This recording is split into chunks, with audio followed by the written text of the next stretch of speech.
हरे कृष्णा हरे कृष्णा। आवाज आ रहा है? तो पहले मैंने एक बार बोला था पिछले कुछ लेक्चरों में, बंद पढ़ाई, कि भारत एक ऐसा देश है जहाँ पे आप देखेंगे हर 2 दिन 5 दिन हफ्ते भर में एक त्यौहार आ जाता है। ये भारत में ही होता है और कहीं नहीं होता। बाकी जगह पे लोगों को त्योहार के लिए बहुत प्रतीक्षा करनी पड़ती है, बहुत प्रतीक्षा, सालों साल प्रतीक्षा करते हैं, तब जाके किसी का एक क्रिसमस आता है, गुड फ्राइडे आता है, किसी का ईद आता है दूसरे देशों में। भारत देश क्या है? संतों का देश है। संतों के देश में हर दिन दिवाली होती है। अगर हम अपना वैष्णव नियम भी देखें तो कम से कम महीने में 2 त्यौहार तो आ ही जाते हैं। एकादशी, उसके बाद जन्माष्टमी है, राधाष्टमी है, गौर पूर्णिमा है, नित्यानंद त्रयोदशी है, नरसिंह चतुर्दशी है ना, वामन द्वादशी है, बहुत त्यौहार है। तो ये जो सुंदर त्योहारों का लाइन से जो लगना है, ये आप केवल भारत में देखोगे। इसीलिए भारत में एक कहावत है, हर दिन दिवाली संत की, आठों पहर वसंत। कि जो संत होते हैं, भगवान कृष्ण के भक्त होते हैं, वो लोगों के लिए उनको दिवाली का वेट नहीं करना पड़ता। जैसे आप देखोगे दिवाली भी अगर वो लोग मनाते हैं तो 2 घंटे मनाते बस। लक्ष्मी पूजन के दिन शाम को 6 से 8 या 7 से 9 मनाते हैं, बस हो गया। उनका पूजा किया, घर का थोड़ा पकवान बनाया, कभी कुबेर जी की, कभी गणेश जी की, कभी लक्ष्मी जी की पूजा किया, है ना। बच्चे लोग 2 घंटा पटाखा फोड़ देते, बूम बूम बूम, खत्म, दिवाली खत्म। भक्तों की दिवाली ऐसी नहीं होती। भक्तों की दिवाली कैसी होती है? 1 महीना, अब जाइए अयोध्या में, 1 महीने तक अयोध्या सजी रहती है और भगवान का गुणगान होता है। 1 महीने तक, पूरा कार्तिक महीना भगवान का गुणगान, भगवान का लीला श्रवण। जगन्नाथपुरी चले जाइए, मायापुर चले जाइए, और वृंदावन चले जाओगे तो आपको दामोदर लीला सुबह से शाम तक सुनने मिलेगी। तो ये जो बड़ा अद्भुत हमें बड़ा उपहार है भारत का। अभी देखिए, एक साथ बहुत सारे त्योहार मिक्स होके आ गए थे। जन्माष्टमी आई, जन्माष्टमी के बाद प्रभुपाद जी का आविर्भाव दिवस आया, फिर राधाष्टमी आ गई, साथ में गणेश जी आ गए, फिर वामन द्वादशी आ गई। तो बहुत सारे त्योहार एक साथ आ गए। कुछ भक्त तो कंफ्यूज हो गए थे, क्या क्या मनाऊं, है ना। और उसके साथ पुरुषोत्तम महीना वो भी आ गया। आप में से कुछ भाग्यशाली भक्त पुरुषोत्तम महीने में श्री धाम भी घूम के आ गए, वृंदावन। तो उन सबको मेरा प्रणाम है। आप लोग घूम कर आए हो, मुझे थोड़ा आशीर्वाद दीजिए। मैं नहीं जा पाया कुछ कारणों से, कुछ सेवा के कारणों से,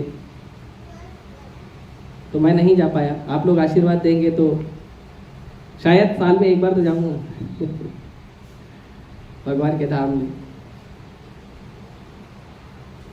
तो इस तरह से कई सारे त्योहार आते हैं।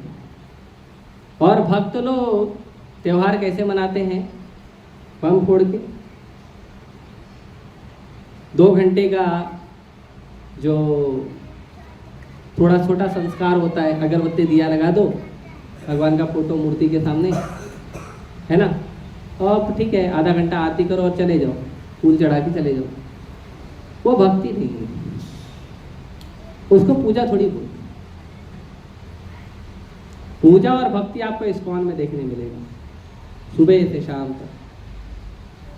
भगवान के सामने आरती होती है, कीर्तन होता है, गायन होता है, नृत्य होता है। और जैसे ही थोड़ा समय मिलता है भक्त लोग भगवान का नाम जप करते हैं।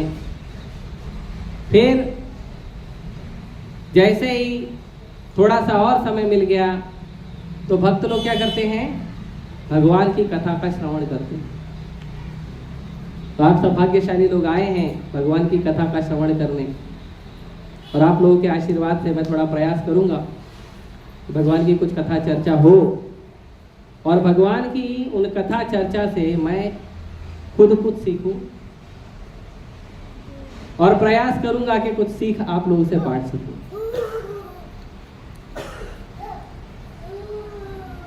तो अभी कुछ दिनों पहले भगवान वामन देव का आविर्भाव हुआ था। भगवान वामन देव के आविर्भाव की कथा मैं चर्चा कर रहा हूं कुछ दिन बाद। उसका कारण ये है कि भगवान वामन देव की जो कथा है उसमें बहुत सीखने मिलता है, शिक्षाएं बहुत हैं उसमें, बहुत शिक्षाएं हैं। खास करके भक्ति की गंभीरता के लिए शिक्षाएं हैं। भक्ति कैसे करें, भक्ति के लिए कितना गंभीर होना है, गुरु किसे बनाना चाहिए, गुरु का क्या योग्यता है, भगवान से हमारा क्या संबंध होना चाहिए, भगवान से गुरु का क्या संबंध होना चाहिए। ये बड़ा मजबूत जो गहन विषय है, ये आपको भगवान वामन देव की लीला में देखने मिलेगा। तो वामन देव भगवान की जो लीला है वो शुरू होती है समुद्र मंथन से। समुद्र मंथन से नहीं, उसके भी पहले से शुरू होती है। जब इंद्र जो हैं वो एक ब्राह्मण का अपमान कर देते हैं, तो ब्राह्मण इंद्र को श्राप दे देते हैं कि बहुत जल्दी आप श्रीहीन हो जाओगे। और यहाँ शुक्राचार्य जी को पता चल जाता है कि इंद्र को श्राप मिल गया है, और शुक्राचार्य जी जो हैं वो बलि महाराज को तैयार करते हैं कि आप जाइए और इंद्र से युद्ध करिए और स्वर्ग के ऊपर अपना राज जमा लीजिए। बलि महाराज जाते हैं, तो बलि महाराज के ऊपर ब्राह्मण का आशीर्वाद होता है और इंद्र को ब्राह्मण का श्राप मिला है। तो जब इंद्र जाते हैं बड़े बड़े देवी देवताओं के पास कि मेरे ऊपर बलि आक्रमण करने वाला है, असुर राज बलि उस पर आक्रमण करने वाला है, मेरे लिए कोई उपाय बताओ। तो सारे देवी देवताओं ने बोला उपाय यही है कि अपनी जान बचा के भाग जाओ। क्यों? अरे मैं तो देवता हूं, वो तो असुर है। आप देवता भले हो लेकिन आपने ब्राह्मणों का अपमान किया है, भगवान कृष्ण के भक्तों का अपमान किया है, और इसीलिए आपको श्राप प्राप्त हुआ है। तो भले ही आप देवता हो लेकिन इस समय तुम्हारा कोई काम नहीं, इस समय तुम्हारा कोई सम्मान नहीं। भलाई इसी में है, अपना जान बचाओ और निकल जाओ। तो इंद्र क्या करे? कैसे पता चला बलि महाराज आ रहे हैं? इंद्र वहां से चले गए। बलि महाराज आए तो उन्होंने देखा पूरा इंद्रासन खाली है, पूरा स्वर्ग खाली है। तो फिर उन्होंने अपना नाम लगा दिया, है ना। आप देखेंगे पूरी भूमि गोपाल की है, पूरी भूमि भगवान की है, लेकिन इंसान जहां पे जाता है वहां पे अपना नाम लगा देता है। ये मेरा घर है, ये मेरा भूमि है, अपना नाम लगाता है, आजकल नंबर लिख देता है और उस पर लिख भी देता है कृपया यहाँ पर कुछ करने के पहले हमें संपर्क करें क्योंकि ये मेरी जगह है। आपकी कैसे हो गई? पूरी भूमि तो भगवान की है, पूरी भूमि जगन्नाथ की है, पूरी भूमि गौर निताई की है, राधा व्रत सुंदर की है, हमारी कहाँ से हो गई? और जब भगवान की है तो पूरी भूमि पे भगवान के सभी भक्तों का समान अधिकार है, आपकी कैसे हो गई? लेकिन क्या करें? तो ये होती है असुर प्रवृत्ति। इसीलिए ईशोपनिषद में वर्णन है, ईशावास्यम इदम सर्वम यत्किंच जगतां जगत तेन त्यक्तेन भुंजीता मागध कश्चित् धनम। तो उसमें वर्णन है कि ईशावास्यम इदम सर्वम, सब कुछ भगवान का है, सब कुछ भगवान का है। सारी भूमि, सारा धन, सारा ऐश्वर्य, सारा संसार किसका है? भगवान का है। नहीं तो मुझे भी तो थोड़ा जरूरत है, मैं धरती पे पैदा हुआ हूँ, खाने को, पीने को, घर बनाने को, बीवी बच्चा पालने को चाहिए। हाँ ठीक है, चाहिए ना, अपने हिस्से का लो। केवल जितना आपको उपयोग है, जितना आपको जरूरत है उतना लो। मां गृदा कश्चित् धनम, दूसरे व्यक्ति के संपत्ति पे अधिकार मत दिखाओ। आपको घर में रहने के लिए मिल गया, आपको अपना घर परिवार पालने के लिए मिल गया, आपका शरीर पालने के लिए आपको भोजन मिल गया, घर वर चलाने के लिए थोड़ा सा आपको काम धाम करने के लिए कुछ धन मिल गया, बस। उससे ज्यादा आप प्रयास मत करिए। ये ईशोपनिषद के जो प्रस्तावना श्लोक है उसमें वर्णन है। तो जो असुर होते हैं वो बोलते नहीं ये जगह हमारी है, और वो नियम लगाते हैं, ये आदमी आ सकता है, ये आदमी नहीं आ सकता। तो प्रभुपाद जी जब विदेश में गए थे तो प्रभुपाद जी को एक व्यक्ति आया और एक व्यक्ति आके बोला कि आप अमेरिका में क्यों आए हैं? आप भारतीय लोग अमेरिका में क्यों आते हो? ये हम अमेरिका लोगों की जगह है, भारतीयों की जगह नहीं है, तुम क्यों आए हो? प्रभुपाद जी ने पूछा तुम्हारी उम्र कितनी है? 20 साल। 20 साल पहले ये अमेरिका किसका था? हमारे दादा पिताजी का था, दादा का जी का था। ठीक, आपके पिताजी और दादाजी के पहले मान लो 100 साल पहले ये अमेरिका किसका था? किसी और का था। उसके पहले किसी और का था। ठीक है, 300 साल पहले तो अमेरिका नाम ही नहीं था। आज से 300 साल पहले अमेरिका नाम ही नहीं था, तो किसका था? तो कृष्ण का है। अमेरिका है, लंदन है, जापान है, केन्या है, चाइना है, भारत है, पाकिस्तान है, अफगानिस्तान है, सब किसका है? कृष्ण का है। और मैं कृष्ण का भक्त हूं, कहीं भी घूम सकता हूं। कृष्ण के भक्तों को पाबंदी नहीं होनी चाहिए, कहीं भी जा सके हो। आजकल का ये नियम है, वो अपने घर के बाहर बोर्ड लगा देते हैं। पहले तो लिखते थे अतिथि देवो भव, अतिथि देवता के समान होता है, पहले ऐसा लिखते थे। लेकिन अभी क्या लिखते हैं? कुत्तों से सावधान। समझ में नहीं आता कुत्ता किसको बोला, खुद को बोला है कि घर में कोई रखा है। ये गलत बात है। खास करके जो साधु होते हैं, वैष्णव होते हैं, भगवान की भक्ति करने वाले होते हैं, उनके ऊपर नियम नहीं लगाना चाहिए। वो अपने ऊपर नियम लगा रहे हैं, साधना भक्ति करिए, वो अच्छी बात है। उनके गुरु लगा रहे हैं, अच्छी बात है। लेकिन संसार के लोगों को इतना नियम नहीं लगाना चाहिए। बल्कि अगर वैष्णव हैं, भक्त हैं, तो उनका संग लेना चाहिए। लव मात्र साधु संग सर्व सिद्धि है। भगवान के भक्तों का थोड़े समय का अगर हमको संग प्राप्त हो जाए तो कृष्ण प्रेम मिल सकता है, इतना पावर है। बाकी धन, रुपया, गाड़ी, बंगला, ये सब छोटी चीज है। आज सुबह गोकलेश्वर प्रभु लेक्चर दे रहे थे, तो गोकलेश्वर प्रभु कह रहे थे कि किसी व्यक्ति ने बहुत तरक्की की है, गाड़ी बनाया है, बंगला है, उसके पास बहुत सारे रिश्तेदार हैं, बहुत सारी डिग्री लिया है, बहुत पैसा खरबों रुपया कमाया है, बैंक में जमा किया है, लेकिन अगला जन्म वो आदमी पशु बनकर पैदा होता है। बताओ ये एडवांसमेंट का कोई फायदा है?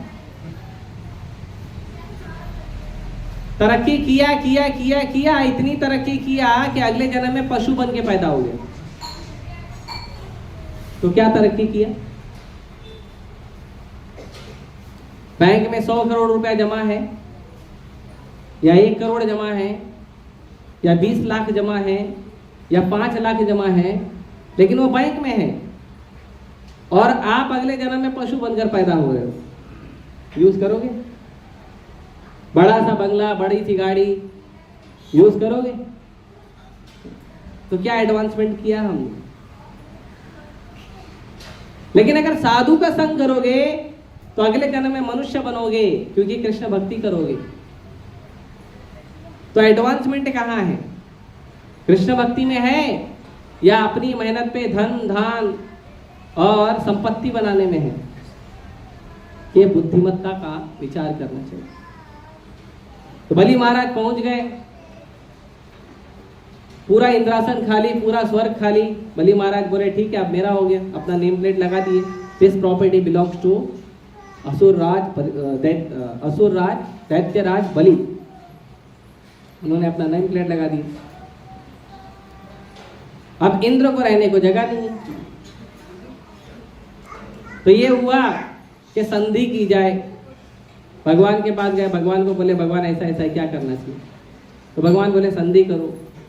तो संधि में समुद्र मंथन लीला हुआ, तो उसमें से अमृत निकलेगा।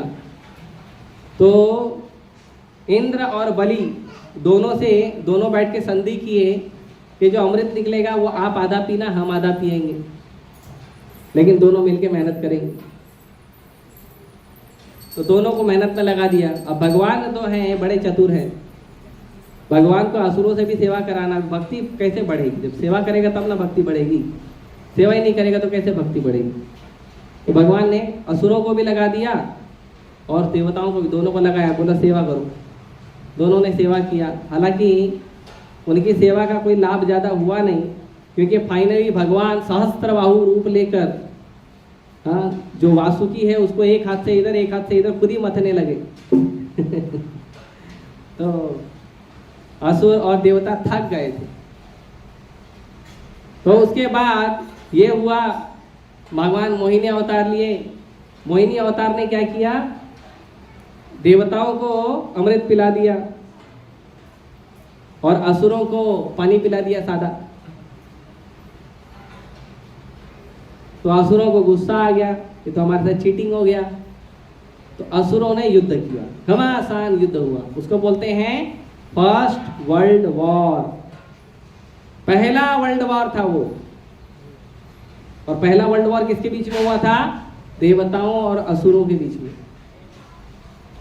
और उसमें क्योंकि देवताओं का शक्ति बढ़ा हुआ था, तो देवताओं ने असुरों को बहुत मारा।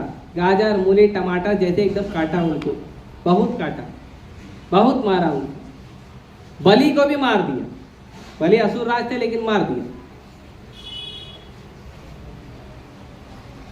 लेकिन शुक्राचार्य जी के पास संजीवनी विद्या थी, तो शुक्राचार्य जी ने बलि को जीवित कर दिया। जीवित किया, फिर तैयार किए बलि को, और फिर से इंद्र के ऊपर आक्रमण हुआ। तो बलि पावरफुल थे, उन्होंने इंद्र के ऊपर आक्रमण किया और इंद्रासन वापस से ले लिया। फिर से इंद्र के जितने लोग हैं भाग गए।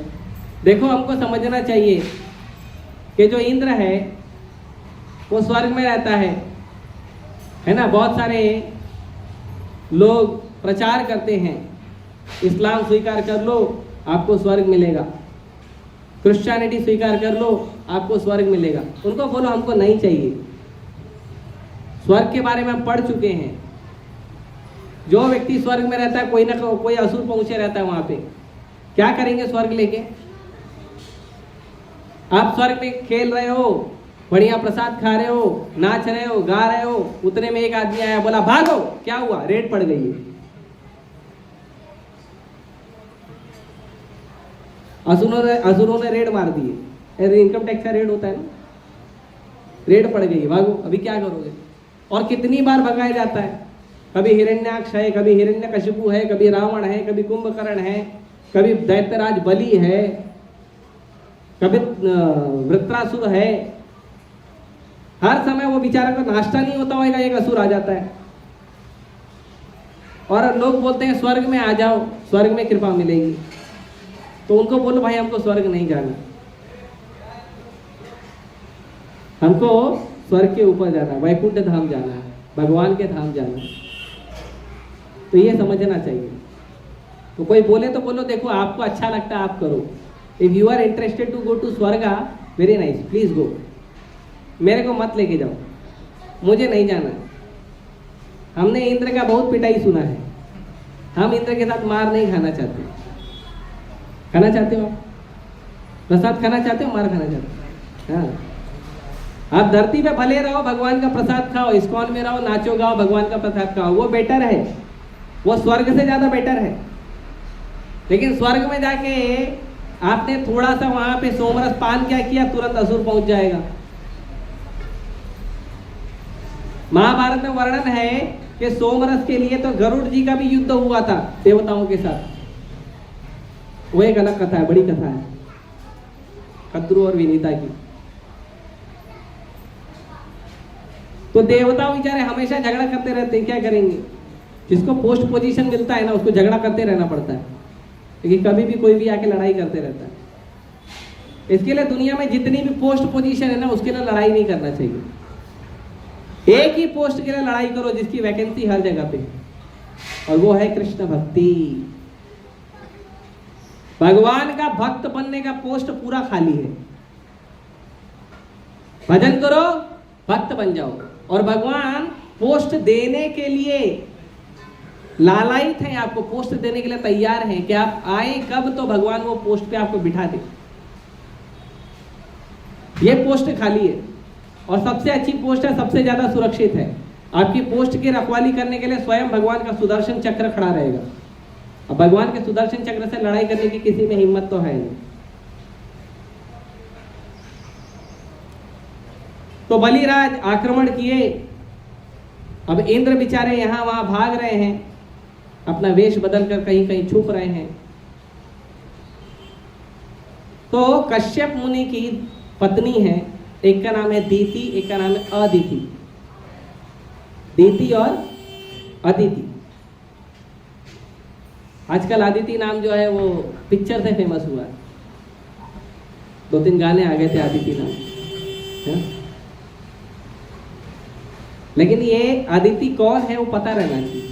अदिति जो है वो देवताओं की मां है, इसीलिए देवताओं को आदित्य कहते हैं। जो आदित्य शब्द है वो देवताओं के लिए, कभी कभी सूर्य को भी आदित्य कहते हैं, लेकिन भगवान भगवत गीता में कहते हैं आदित्या नाम अहम विष्णु। भगवान जो वामन देव हैं, उपेंद्र, वहां पे स्वर्ग में भगवान उपेंद्र के रूप में रहते हैं, तो वो आदित्यों में भगवान विष्णु हैं। आदित्य मतलब अदिति माता के पुत्र, और जो दीति के पुत्र हैं उसको दैत्य कहते हैं। तो दैत्य मतलब जो दीति के पुत्र हैं, दीति और आदिति। तो माता आदिति ने देखा कि मेरे बच्चे बेचारे यहां वहां भटक रहे हैं। अब उनको जो पोस्ट दी गई थी देवताओं को, वो पोस्ट उनको भगवान ने दी थी। जो इंद्र को इंद्रासन देना है, वरुण, चंद्र, सूर्य, इनको पोस्ट भगवान ने दिया है। क्यों दिया है? क्योंकि इन्होंने थोड़ा थोड़ा भगवान का भक्ति किया है। आप भी अच्छे से भक्ति करो, हो सकता है स्वर्ग में आपकी पोस्टिंग हो जाएगी, डोंट वरी। चाहिए नहीं बात अलग है, लेकिन मिल जाएगा, भगवान देंगे। जो व्यक्ति भगवान कृष्ण का भक्ति करता है उसको भगवान स्वर्ग में थोड़ा पोस्टिंग दे देते हैं। भगवान भगवत गीता में इसका वर्णन करते हैं कि जो व्यक्ति, अर्जुन भगवान को पूछा कि भगवान जो व्यक्ति आपका भक्ति कर रहा है और भक्ति 100% हुआ नहीं तो क्या होगा? हम तो सुने हैं 100% होएगा तभी ना फायदा मिलेगा, लेकिन जो व्यक्ति भक्ति किया और 100% हुआ नहीं तो उसको क्या मिलेगा? भगवान बोलते हैं उसको सीधे स्वर्ग मिलेगा। आपने 1%, 2%, 4%, 6% जो भी भक्ति किया है, आप सीधे स्वर्ग जाओगे। फिर स्वर्ग का भी वीजा खत्म हो गया तो स्वर्ग का वीजा खत्म हो गया, जब धरती पे आओगे तो शुचि नाम श्रीमताम गेहे योगो भ्रष्ट विजायते।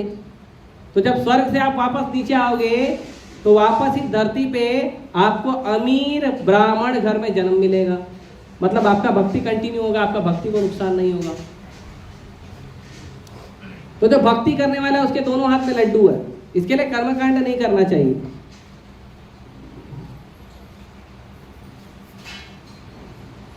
इसके लिए कर्मकांड में नहीं फंसना चाहिए। अलग अलग देवी देवताओं का भक्ति करते हैं, भक्ति पूरा नहीं हुआ तो फिर देवी देवता पनिशमेंट भी देते हैं। आप लोगों को पता होगा गोवर्धन लीला में अभी आएगी कार्तिक में, तो इंद्र का हर साल इंद्र का पूजा पाठ करते थे तो इंद्र खुश होते थे, वर्षा देते थे। और एक साल किया नहीं तो इंद्र ने क्या किया, पूरे वृंदावन को डुबाने के चले, बोले मार दूंगा सबको। तो ऐसे तो देवताओं की प्रवृत्ति है। तो इसीलिए देवी देवताओं का भक्ति करोगे, जब तक करोगे तो खुश रहेंगे, जब भक्ति बंद करोगे तो आपके पीछे पड़ जाएंगे। तो ऐसे देवी देवता का भक्ति क्यों कर रहे हो? भक्ति करना है तो भगवान कृष्ण का करो। स्वल्पम अपि अस्य धर्मस्य त्रायतो महतो भयात्। थोड़ा सा आप करो, थोड़ा सा, वेरी मिनिमम, थोड़ा सा, क्या होगा? त्रायते महतो भयात्। भगवान बोलते हैं बड़े बड़े डेंजर को मैं लात मार के हटा दूंगा। थोड़ा सा भक्ति करो बस। सोचो जो व्यक्ति 24 घंटा भक्ति कर रहा है, भगवान का सेवा कर रहा है, उसको क्या कृपा मिलेगा। और जो व्यक्ति ने संसार को छोड़ दिया है, पैसे को, स्त्री को, संसार के बड़े बड़े पोस्ट पोजीशन को, नौकरी को, व्यापार को लात मार दिया है और भगवान की सेवा में 24 घंटा आ गया है, ब्रह्मचारी का जीवन ले लिया है, सन्यासी का जीवन ले लिया, उसको कितना कृपा मिलेगा। तो ऐसे जो भक्त होते हैं, जो पूरा जीवन समर्पण करते हैं, उसके लिए भगवान बहुत ज्यादा सीरियस है। इसके लिए जो हरि नाम जप करने में 10 अपराध हैं, उसमें सबसे पहला अपराध क्या है? किसी को पता है? किसी को पता है सबसे पहला अपराध क्या है? बोलो बोलो, पहला अपराध क्या है? हरि नाम 10 नाम अपराध में पहला नाम अपराध क्या है?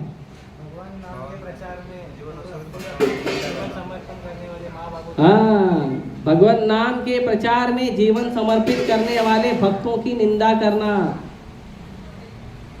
जो व्यक्ति ने ब्रह्मचारी जीवन, सन्यासी जीवन ले लिया है, उस व्यक्ति के प्रति अपराध करना सबसे पहला अपराध है।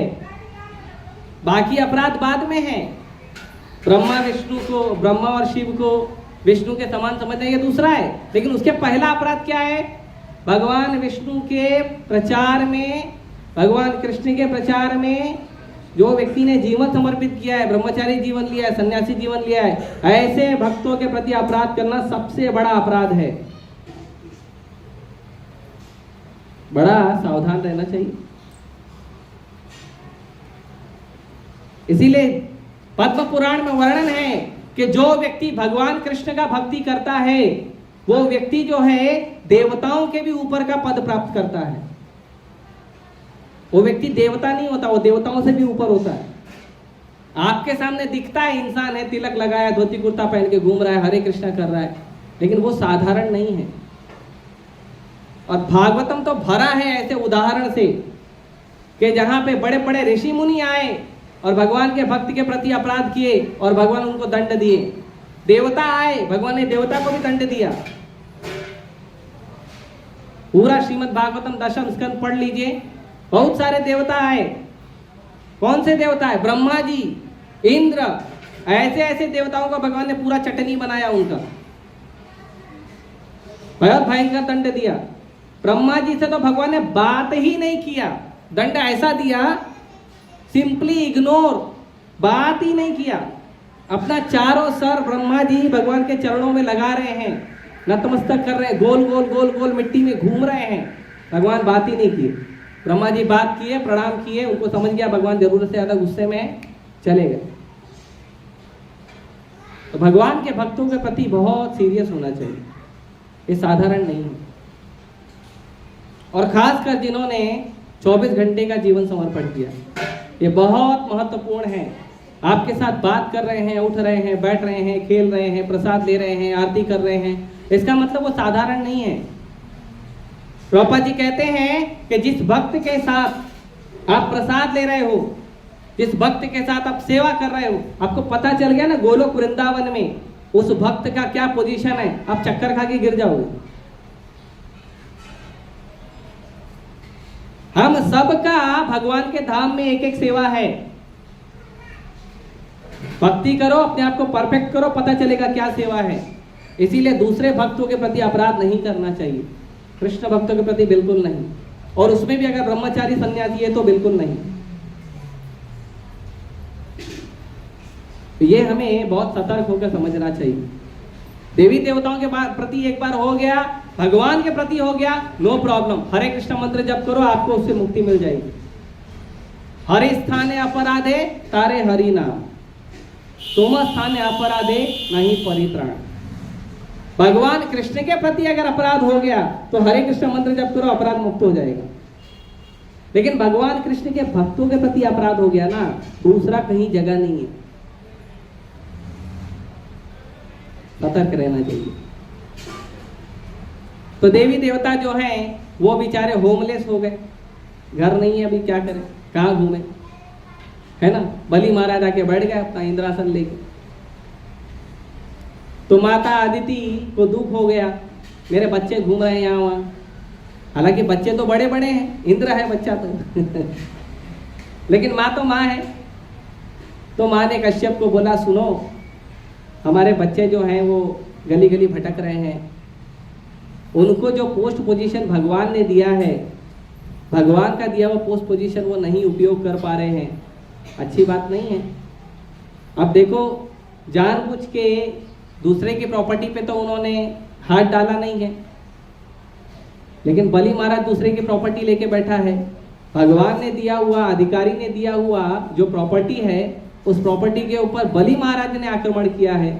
हमारे बच्चों को तो जो प्रॉपर्टी मिली थी वो तो अधिकारी से मिली थी, भगवान विष्णु ने ब्रह्मा जी को दिया, ब्रह्मा जी ने देवताओं को दिया, तो ये तो परंपरा से मिली थी। लेकिन असुर लोगों ने आक्रमण कर दिया है, तो हमारे बच्चों को मिलना चाहिए वापस। तो कश्यप जी ने कहा ठीक है, मैं आपको एक व्रत बताता हूं। हालांकि कश्यप जी बहुत पावरफुल हैं, अगर कश्यप जी जाके खड़े हो जाएंगे तो बलि महाराज उनको प्रणाम करके साइड हो जाएंगे कि ऋषि मुनियों में इतनी ताकत होती है कि कोई भी कितना भी बड़ा देवता हो, कितना भी बड़ा असुर हो, ऋषि मुनियों के संतों के सामने टिक नहीं सकता। संत लोग एक्शन नहीं लेते हैं, लेकिन इसका मतलब नहीं होता कि संतों में शक्ति नहीं है। कभी कोई व्यक्ति भगवान के भक्तों के ऊपर अत्याचार करता है तो उस व्यक्ति को यह समझना चाहिए कि उस व्यक्ति में इतनी शक्ति है, एक बार भगवान से प्रार्थना करेगा ना तो आपकी सारी शक्ति जीरो हो जाएगी। लेकिन वो एक्शन नहीं लेता है, क्यों? क्योंकि वो दयालु होता है, वो कृपा करना चाहता है। क्या कृपा करना चाहता है? आपको अपराध से बचाना चाहता है। जो साधु होता है वो आपको अपराध से बचाना चाहता है, इसके लिए आपके खिलाफ एक्शन नहीं लेता है। लेक्चर के बाद आपके प्रश्न, लेक्चर के बाद ये बहुत समझना चाहिए। और अगर हमें तकलीफ हो रही है तो हम अपने अथॉरिटी के पास जाएं, अपने अधिकारी के पास जाएं और अपने अधिकारी से बात करें इस बारे में कि हमें कष्ट हो रहा है, इसका क्या उपाय है। और अधिकारी ने जैसा बोला वैसा करें, ये जरूरी है। अपने लेवल पे ही अगर हम झगड़ा करने लगे जैसे सांसारिक लोग करते हैं, कुत्ता बिल्ली की तरह झगड़ा करते हैं, क्या हमारा जीवन रहेगा? पशु में और हम में अंतर क्या है? तो कश्यप मुनि में पावर था, लेकिन कश्यप मुनि ने क्या कहा? देखो मैं तुमको एक व्रत बताता हूं, एक व्रत बताता हूं, उपवास। जो आप करोगे तो भगवान विष्णु प्रकट हो जाएंगे। तो भगवान विष्णु से बोल देना, भगवान विष्णु कृपा कर देंगे। अरे ठीक है। तो उनको व्रत बताया गया, उसको कहते हैं पयो व्रत। पय मतलब दूध और व्रत मतलब उपवास। तो जो पयोव्रत था वो क्या था? दूध का उपवास, है ना। ऐसे कुछ लोग निर्जल रखते हैं, तो निर्जल का मतलब होता है बिना जल के।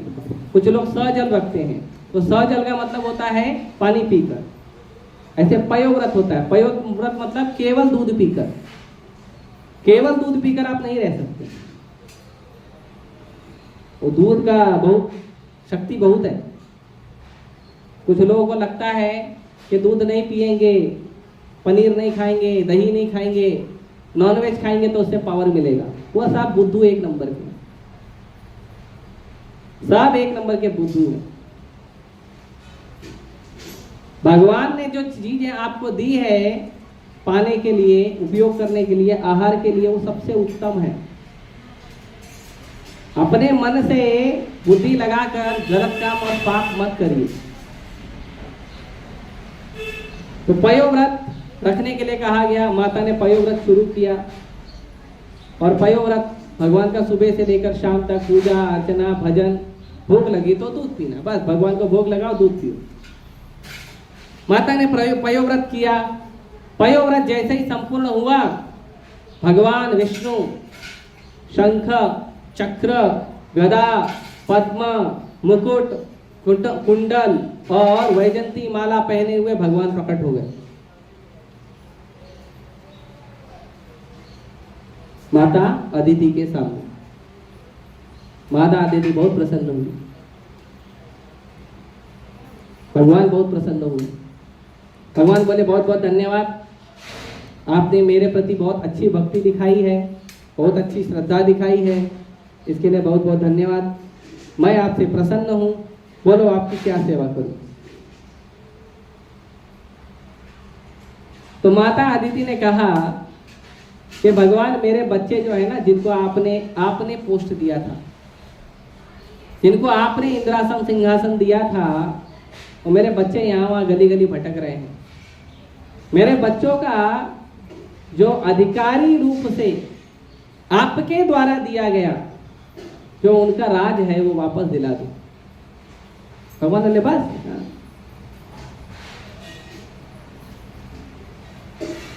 तो भगवान बोले ठीक है। और देखते देखते शंख चक्र गदा पद्म वाले भगवान एक छोटे से बटुक ब्राह्मण बन गए। छोटे से ब्राह्मण छतरी लिए हुए, जिनको भगवान वामन कहते हैं। और जैसे ही भगवान ने इतनी सुंदर लीला प्रकट की, वो छोटा सा ब्राह्मण, उसके शरीर से अनंत तेज निकल रहा है और सारे देवी देवता प्रकट हो गए वहां पे। कोई उनको कमंडल दे रहा है, कोई उनको छड़ी दे रहा है, कोई उनको कुशाग्रास दे रहा है, कोई उनको छतरी दे रहा है। सब देवी देवता कुछ ना कुछ उनको गिफ्ट कर रहे हैं। ये हमें सीखना चाहिए। आप भागवतम में देखेंगे, जहां कहीं भगवान प्रकट होते हैं ना, तो भक्त लोग भगवान को कुछ भेंट देते हैं, तो खाली हाथ बात नहीं करते हैं। जब भी मंदिर आते हैं तो कुछ लेकर आना चाहिए, कुछ लेकर आइए, एक फूल लेकर आइए, एक फल लेकर आइए, कुछ मंदिर लेकर आना चाहिए, क्योंकि लेन देन से प्रेम बढ़ता है। अगर आप लेन देन करेंगे तो प्रेम बढ़ेगा। हम साधारण संसार में भी देखते हैं, कोई एक लड़का एक लड़की है, लड़का लड़की को बोलता है मैं तुमसे प्यार करता हूँ, और लड़की बोलती है गला सूख रहा है, एक गिलास पानी लाओ। नहीं, मैं तो तुमसे प्यार करता हूँ। तो लड़की बोलेगी ठीक है, तुम प्यार करते रहो, मैं किसी और से बात करती हूँ। तो प्रेम का मतलब होता है सेवा। आजकल डाइवोर्स क्यों बढ़ रहे हैं? क्योंकि सेवा बंद हो गई है। पति पत्नी आपस में एक दूसरे का सेवा ही नहीं करना चाहते। सब ये सोचते हैं कि मैंने इससे विवाह किया हूं तो इसको सेवा करना है। सब यही सोचते हैं। लोगों का यही भाव, मैंने इससे विवाह किया हूं ना, तो इससे मैंने विवाह क्यों किया? क्योंकि इसको सेवा करना है ना। मैं तो सेवा लेने के लिए विवाह किया हूं ना, सेवा देने के लिए थोड़ी किया हूं। और स्त्री भी यही सोचती है, मैं तो सोची थी जाऊंगी, सारा ऑटोमेटिक फर्नीचर रहेगा, कुछ काम नहीं करना पड़ेगा, बैठ के बढ़िया टीवी देखूंगी, और ये बोलता है पराठे बनाओ, चपाती बनाओ, फेवरेट सब्जी बनाओ। मैं मेहनत करने थोड़ी आई थी यहाँ पे, है ना। और अगर मान लो डांट दिया तो नारी शक्ति जिंदाबाद, और नारी शक्ति के नाम पे नारी का पूरा कचरा कर दिया आज के समय पे जितना दुर्व्यवहार स्त्रियों के साथ हो रहा है उतना और कहीं नहीं हो रहा। और उसका मुख्य कारण है ये नारी शक्ति जिंदाबाद वाले, जिन्होंने सेवा से वंचित कर दिया है स्त्री और पुरुषों को। जो सेवा का भाव था वो खत्म हो गया। पहले लोग एक दूसरे से प्रेम करके विवाह नहीं करते थे, लेकिन उनका विवाह मृत्यु तक चलता था, मृत्यु तक चलता था। अभी आज विवाह हुआ, एक हफ्ते बाद दोनों कोर्ट में दिखते हैं। आप आ जाओ, बांद्रा में कोर्ट है, फैमिली कोर्ट बांद्रा में, बांद्रा गुरला कॉम्प्लेक्स में बहुत सारी ऑफिस है, income tax office, sale tax office, audit भवन, वहां पे एक फैमिली कोर्ट है। आप वहां पे आओ, आपको लंबी लाइन मिलेगी, प्रसाद की नहीं, डाइवोर्स लेने वालों की। क्यों? क्योंकि सेवा नहीं करना चाहते हैं। आप देखोगे डाइवोर्स क्यों लेना है तो उसमें पूरा लिस्ट बना हुआ है। मैं ये सोच के आया था, ये सोच के आई थी, मेरे से ये मांगा जाता है, ये मांगा जाती है, पूरा लिस्ट बना हुआ। डिमांडिंग, नो सेवा, ओनली डिमांड। तो वो प्रेम नहीं है। प्रेम डिमांड नहीं करता है, प्रेम सेवा करता है। प्रेम का मतलब होता है सेवा। किसी भी व्यक्ति को जीतना है, उसका सेवा करो, आप जीत लोगे उसको। किसी भी व्यक्ति को, भगवान को जीतना है, यस, अजीतो जितोप्यस्य। भगवान का नाम है अजीत, लेकिन ऐसे अजीत भगवान को भी आप जीत सकते हो सेवा करके।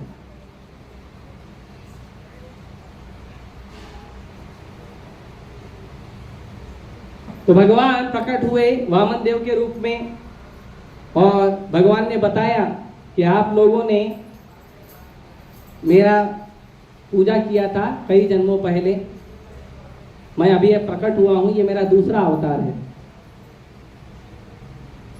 भगवान का एक अवतार था प्रश्नि गर्भ, जिसमें भगवान ध्रुव महाराज को कृपा किए थे। दूसरा अवतार है भगवान का वामन देव, और तीसरा अवतार है भगवान का कृष्णा। तो जो वसुदेव और देवकी हैं, जो प्रश्नि और सुतपा थे, उन लोगों को भगवान ने 3 अवतार में दर्शन दिया था। 3 बार अवतार लेके कृपा किया। तो भगवान उपेंद्र या भगवान वामन देव, अभी बहुत सारे देवी देवता प्रकट हुए, भगवान का गुणगान किए, भगवान का स्तुति हुआ, और फिर भगवान चले अपना कमंडलू लेके छतरी घुमाते घुमाते, और कहां पहुंचे? जहां पे बलि जो है अपने आप को क्वालिफाई कर रहा था। क्या कर रहा था? क्वालिफाई। क्या क्वालिफाई कर रहा था? कि इंद्र का आसन तो ले लिया, लेकिन लीगली लिया नहीं था, इलीगल तरीके से लिया था। तो वो अपने आप को लीगल बनाना चाहता था। आपको पता है इंद्र का आसन प्राप्त करने के लिए क्या उसकी लीगैलिटी है? पता है? नहीं पता? आपको पता है भगवान राम ने अश्वमेध यज्ञ किया था, अश्व यज्ञ का घोड़ा छोड़ा था, फिर पूरे दुनिया में लोगों ने स्वीकार किया था कि आप हमारे प्रधान राजा रहेंगे और हम आपके सेवक राजा रहेंगे। और ऐसा स्वीकार करके वो पूरे दुनिया में जब घूमकर वापस आता है घोड़ा, तब जाके वो अश्वमेध यज्ञ शुरू होता है। तो ऐसा एक अश्वमेध यज्ञ भगवान राम, एक नहीं भगवान राम ने कई किया था। भगवान राम चक्रवर्ती सम्राट थे। तो ऐसा अगर कोई व्यक्ति 100 अश्वमेध यज्ञ करता है, कितना? 100, तो उसको इंद्र का पद दिया जाता है। 100 अश्वमेध यज्ञ करोगे तो आप इंद्र बन सकते हो। आप में से जिनका इंटरेस्ट है वो बाद में अपना नाम मेरे पास लिखा देना, है ना। हमारे एक प्रभु जी नीलांबर प्रभु, वो यज्ञ वगैरह करते हैं, तो मैं आपको उनसे अश्वमेध यज्ञ करवा दूंगा, है ना। तो 100 अश्वमेध यज्ञ करोगे तो आपको इंद्र का पोस्ट मिलेगा। लेकिन आपको इंद्र के पोस्ट से भी बड़ा पोस्ट चाहिए तो उससे आसान है। पता है क्या है? तो जब व्यक्ति 100 अश्वमेध यज्ञ करता है और इंद्र का पोस्ट प्राप्त करता है, और जब भगवान उसको बोलते हैं ये इंद्र का पोस्ट लो और पूरे स्वर्ग पे राज करो, लेकिन भक्त बोलता है sorry I am not interested, नहीं चाहिए मुझे ये इंद्र का पोस्ट। क्यों नहीं चाहिए? बस नहीं चाहिए। क्या करूंगा इंद्र का पोस्ट लेके? आपकी सेवा नहीं मिलेगी, मेरे को ऐसी सेवा नहीं करनी। तो क्या करोगे? आपके मंदिर में कोई सेवा दे दो। तो भगवान बोलते हैं ठीक है, आप जाओ हरे कृष्ण मंदिर में झाड़ू लगाओ। देखो सच बात है। भगवान क्या बोलते हैं? आप जाओ हरे कृष्ण मंदिर में, मतलब हरे कृष्ण मंदिर में जो झाड़ू लगा रहा है वो इंद्र के पोस्ट को लात मार के आया है। अब जो भक्त बाकी सेवा कर रहा, सोचो उसका क्या पोस्ट है। इसीलिए जब कोई व्यक्ति भगवान का नाम जप करने का संकल्प लेता है तो स्वर्ग में सारे देवी देवता वहीं से उसको प्रणाम करते हैं कि अब ये आदमी बहुत जल्दी यहां से भगवत धाम जाएगा। ये भक्तों का पोजीशन है, कृष्ण के भक्तों का पोजीशन है। कृष्ण के भक्त साधारण नहीं होते हैं। सारे देवी देवता प्रणाम करते हैं। ब्रह्मा जी तो अभिषेक की तैयारी करते हैं, क्योंकि ब्रह्मा जी के लिए तो 2-4 सेकंड है, बस 2-4 सेकंड में ये आदमी जाएगा, इसका अभिषेक करना पड़ेगा। भगवान के धाम जा रहा है तो अभिषेक होकर जाना चाहिए। ये भगवान कृष्ण के भक्तों की महिमा है। तो सारे देवी देवता आए, भगवान का गुणगान किए और भगवान चले गए वहां पे जहां पे बलि महाराज अपने आप को इंद्र के पद के लिए क्वालिफाई कर रहे थे। अश्वमेध यज्ञ चल रहा था वहां पे। भगवान पहुंच गए। भगवान गए और बोले बलि को बोलो ब्राह्मण आए हैं, बटुक ब्राह्मण आए हैं, कुछ दान लेना चाहते हैं। और बलि जो थे वो भी दानी थे, बहुत बड़े दानी थे। कर्ण ने वो दान नहीं किया था जो दान महाराज बलि ने किया था। क्या दान किया था महाराज बलि ने जो कर्ण ने नहीं किया था, वो हमको सीखना चाहिए। वो एक ऐसा दान है, उसको दान कर दो भगवान सब स्वीकार कर लेते हैं। उसके बाद भगवान ने क्या दिया वो देखिए। तो भगवान पहुंच गए बलि के यज्ञ में। अब जब जैसे ही भगवान पहुंचे वहां बहुत जोरों से मंत्रोच्चार हो रहा है, अग्नि में अन्न डाला जा रहा है, घी डाला जा रहा है, बहुत बड़ा यज्ञ हो रहा है। बहुत सारे शुक्राचार्य के साथ बहुत सारे ब्राह्मण बैठे हैं, यज्ञ कर रहे हैं। और वहां भगवान पहुंचे और भगवान का इतना सुंदर रूप, इतनी सुंदर आभा और भगवान के शरीर से तेज निकल रहा है और इतना सुंदर बटुक ब्राह्मण, बलि महाराज जो है वो आकर्षित हुए। बलि महाराज आकर्षित हुए। भगवान का रूप है ही ऐसा। भगवान का नाम है कृष्ण। कृष्ण मतलब सर्व आकर्षति इति कृष्ण। जो सबको आकर्षित करते हैं वही कृष्ण है। इसके लिए प्रभुपाद जी कहते हैं कि भगवान का अगर कोई नाम होना चाहिए तो केवल कृष्ण नाम होना चाहिए। क्यों? क्योंकि भगवान ही है जो सबको आकर्षित करके रखते हैं। बलि महाराज आकर्षित हो गए। बलि महाराज खड़े हो गए, जहां पे यज्ञ कर रहे थे खड़े हो गए। तुरंत आए, बटुक ब्राह्मण को बोले। बटुक ब्राह्मण जब आए तो सबसे पहले तो ये नियम है, ब्राह्मण आए घर में, सन्यासी आए घर में तो उनका चरण धोया जाता है, फिर उनको सेवा आव भगत की जाती है, फिर उसके बाद उनसे सेवा पूछा जाता है। तो जब वामन देव आए तो उन्होंने भगवान वामन देव का चरण धोया। चरण धोने के बाद भगवान वामन देव से बातचीत की, हालचाल पूछा। फिर भगवान वामन देव को पूछा, बताइए मैं आपकी क्या सेवा कर सकता हूँ। शुक्राचार्य जी पीछे यज्ञ को मैनेज कर रहे थे। तो बटुक ब्राह्मण बोले, देखो ऐसा है, मुझे अपने आश्रम के लिए, यज्ञशाला के लिए, मुझे मेरे पैर से, किसके? मेरे पैर से, भगवान वामन के पैर से 3 कदम धरती चाहिए, ज्यादा नहीं। अब भगवान छोटे पटुक बालक हैं, अब कितना बड़ा, इतना बड़ा पैर होगा भगवान का। बलि देखा तो बलि बोला, देखो आप दिखने में तो बालक हो, आपकी बुद्धि भी बालक जैसी ही लगती है।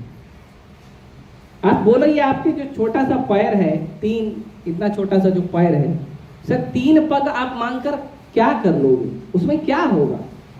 अरे एक आदमी भी खड़ा नहीं हो पाएगा, क्या कर लोगे? 3 पग धरती। और दूसरा आप मांगने किसके पास आए हो? दैत्यराज बलि के पास, जो पूरे ब्रह्मांड को अपने अधीन करके रखा है। तो पूरा ब्रह्मांड जिसने अधीन किया है उसके पास आप जाके उसका इंसल्ट कर रहे हो। 3 पग भूमि चाहिए। आप अंबानी के पास जाओ, अंबानी आपसे मिल गए, आप उनके पास जाओ और पूछे बताइए क्या चाहिए आपको, तो कुछ नहीं, बहुत दिन से इच्छा हो रही थी वड़ा पाव खाने की, एक खिला दो। अरे बोलेगा इसके लिए मेरे पास क्यों आया? मेरा सिक्योरिटी को बोलता वही खिला देता था। हाँ, अंबानी के पास गया, बोलता वड़ा पाव खिलाओ। और बलिराज के पास गए, बोलते 3 पग भूमि दो। तो बलिराज बोले, जो महाराज बलि थे, बोले कि देखो मैं इतना बड़ा राजा हूं, आप एक बार मांग लो, आपको पूरा जीवन मांगना ना पड़े। आपके जो जनरेशन है, जो आपके पुत्र हैं और जो आगे आएंगे, आगे जाके, अभी छोटे तो हो, बाद में बड़े हो गए, बिया हुआ करोगे, शादी करोगे, तो आपके नन्हे मुन्ने भी होंगे, उनके लिए भी चाहिए। एक बार मांग लो ना, आपकी पुश्तें बैठ के खाएगी। 3 पग भूमि से क्या होता है? भगवान बोले देखिए ऐसा है कि मनुष्य को जितनी आवश्यकता है उतने में ही संतुष्ट होना चाहिए। और ये जो इच्छा है ना, मेरे पूरे जीवन के लिए हो जाए, मेरे बच्चों के लिए हो जाए, मेरे पोतों के लिए हो जाए, है ना। हमारे नेता लोग एक बार में ही इतना जमा कर लेते हैं कि 15-20 जनरेशन को सोचना ही नहीं पड़ेगा कमाने का, सब बैठ के खाएंगे। उनको लगता है हम एक बार में इतना कमा लेंगे कि हमारे 15-20 जनरेशन को कमाना नहीं पड़ेगा, सब निठल्ले रहेंगे, चलेगा, कोई बात नहीं।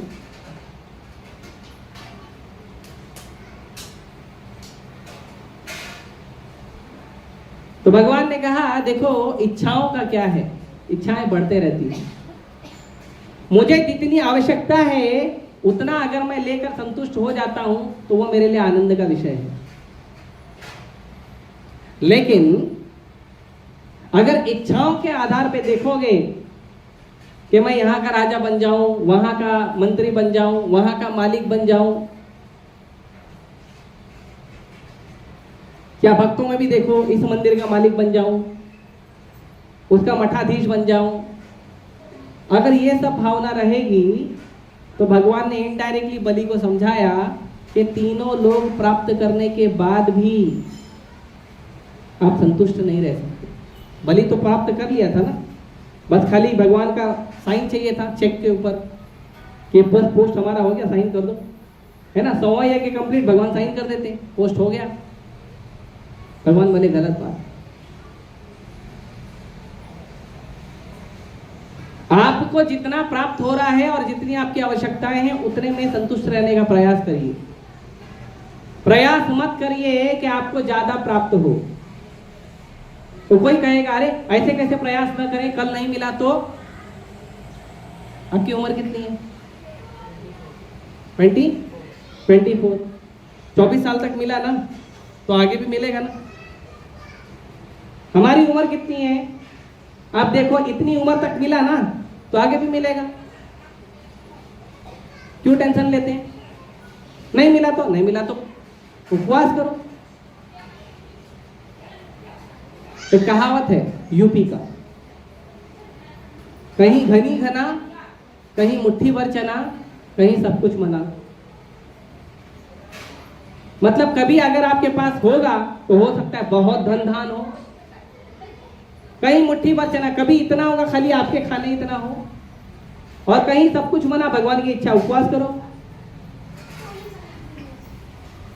लेकिन अगर हम ये नहीं विचार करेंगे तो क्या करेंगे, घनी घना होने पे भी चिंता में रहेंगे, और कैसे आएगा, और कैसे आएगा, और कैसे आएगा। तो सारा धन धान वैभव व्यापार सब होने के बावजूद भी आदमी दुखी रहता है। ये जितने बड़े बड़े बिजनेसमैन है बेचारे गोली खा के सोते हैं, उनको नींद ही नहीं आती रात को, क्योंकि पैसा है तो टेंशन रहता है, इनकम टैक्स वाला आ जाएगा, चोरी हो जाएगी, गुंडे मवाली आते हैं, भाई हमको क्या बोलते हैं हमारा हफ्ता दे दो, तो नींद ही नहीं आती आदमी को, ज्यादा धन होता है। और वहीं आप देखोगे दिहाड़ी मजदूर है, सुबह से शाम तक काम करता है, 500 1000 2000 जो उसको मिला वो लिया, घर पे गया, पत्नी को थोड़ा दिया, थोड़ा उपयोग किया, बढ़िया एकदम लंबा सो गया, उसको नींद का टेंशन ही नहीं। आप देखो कुछ लोग तो ट्रेन में बैठे बैठे सो जाते हैं, उनको नींद की गोली नहीं खानी पड़ती। और इतना बड़ा बड़ा वैभव व्यापार है, इतना सुंदर सोने के लिए बिस्तरा है, खाने के लिए भोजन है, वैभव आलिशान आप देखोगे, नौकर चाकर कुत्ते गाड़ियां बहुत सारा है, लेकिन नींद ही नहीं आता रात को, क्या फायदा। तो मन का इतना चिंता लेकर क्या करेंगे। तो भगवान बोले पूरा का पूरा वैभव तुम्हारे पास है बलि, फिर भी तुम यज्ञ कर रहे हो, इंद्रासन चाहिए। मुझे ऐसा नहीं मानना, मुझे बस 3 पग भूमि दे दो, बस, that's all, I am happy. तो बलि क्या करे, ठीक है। तो बलि ने क्या किया, पानी लिया और संकल्प कर दिया कि मैं बटुक ब्राह्मण को 3 पग भूमि देने का वचन देता हूं, है ना। आपके पास नोट है, नोट 100 रुपए का 50 रुपए का नोट होएगा ना आपके पास, उस पर लिखा रहता है मैं धारक को 50 रुपए देने का वचन देता हूं। वो लिखा रहता है, इसके लिए वो नोट का वैलिडिटी है, पता है। और नहीं लिखा रहेगा नोट का कोई वैल्यू नहीं, कागज है वो।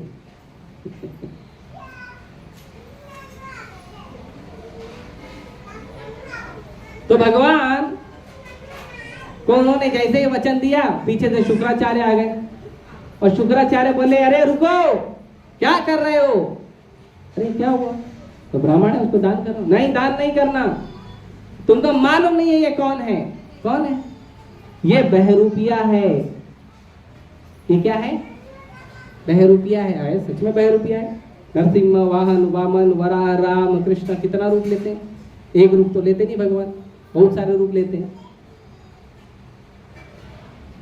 ये तो बहरूपिया है, दान मत करो। ये स्वयं विष्णु है, ये देवताओं का पक्ष लेने आया है। तुम्हारा सारा का सारा धन छीन के देवताओं को दे देगा। और यहां पे परीक्षा है। मान लो कभी हमारी ऐसी परिस्थिति आ गई कि हमारा सारा धन ले लेंगे, तो हम क्या करेंगे। बलि महाराज के उदाहरण से समझेंगे। तो बलि महाराज को जब शुक्राचार्य जी ने मना किया, तो बलि महाराज ने कहा देखो, पहली बात तो मैं संकल्प कर लिया हूं, तो मैं दान तो दूंगा। अच्छा, बलि महाराज कौन है और शुक्राचार्य जी कौन है, रिलेशन समझो। बलि महाराज को इंद्र ने मार दिया था और शुक्राचार्य जी ने उनको नया जीवन दिया है। मतलब ये जो दूसरा लाइफ है वो बलि महाराज का नहीं है, वो शुक्राचार्य का दिया हुआ लाइफ है। लेकिन फिर भी बलि महाराज कहते हैं कि ब्राह्मण ने मांगा है तो मैं दान जरूर करूंगा। पहला। दूसरा ये कि अगर ये विष्णु है, अगर ये विष्णु है तब तो मुझे देना ही चाहिए, क्योंकि स्वयं भगवान आए। और अगर मैं नहीं दूं और ये विष्णु है तो वैसे भी ले लेंगे, है ना। अगर विष्णु है और मैं नहीं दूंगा तो विष्णु से कौन बचा पाएगा।